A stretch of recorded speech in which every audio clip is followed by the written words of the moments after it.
After months of clashes on policy and personality, President Donald Trump is considering ousting Secretary of State Rex Tillerson and replacing him with hard-nosed CIA Director Mike Pompeo following less than a year on the job, senior U.S.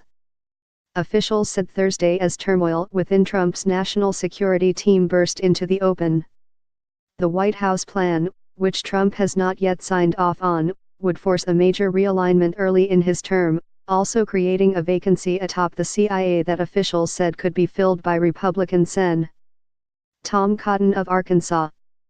The overhaul could produce a significant shift in both the tone and direction of the president's foreign policy, removing it from the understated former oil man whose style has never fit well with Trump's.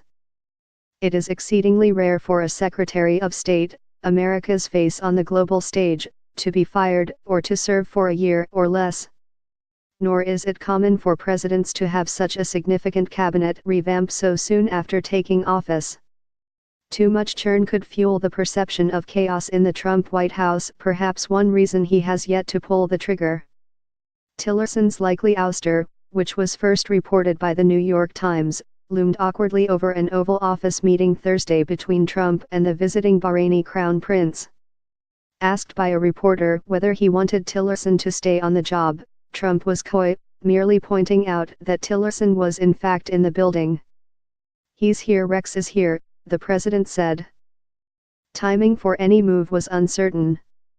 Defense Secretary Jim Mattis, Tillerson's closest ally in the administration, simply brushed off the report. "There's nothing to it," he said when asked. But White House spokeswoman Sarah Huckabee Sanders didn't deny it. She did suggest that no move was imminent, saying the president and Tillerson plan to work together to close out what we've seen to be an incredible year. Does the president still have confidence in Tillerson? When the president loses confidence in someone, they will no longer serve in the capacity that they're in, she said. Friction between the president and the nation's top diplomat has grown increasingly public through the year.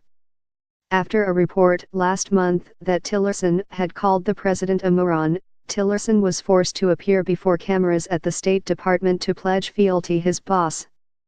Soon after, Trump publicly challenged his secretary to an IQ match. For Tillerson, who left his job as ExxonMobil CEO, a premature departure from the cabinet has seemed increasingly inevitable. "There's been a Tillerson death watch since the spring," said Derek Chollet, a former State Department, Pentagon, and National Security Council official in the Obama administration. When Tillerson was tapped for the job late last year, many Trump critics expressed quiet relief that had picked a sober adult who could form a counterweight to the president's brasher, impulsive approach, especially on critical matters of war and peace.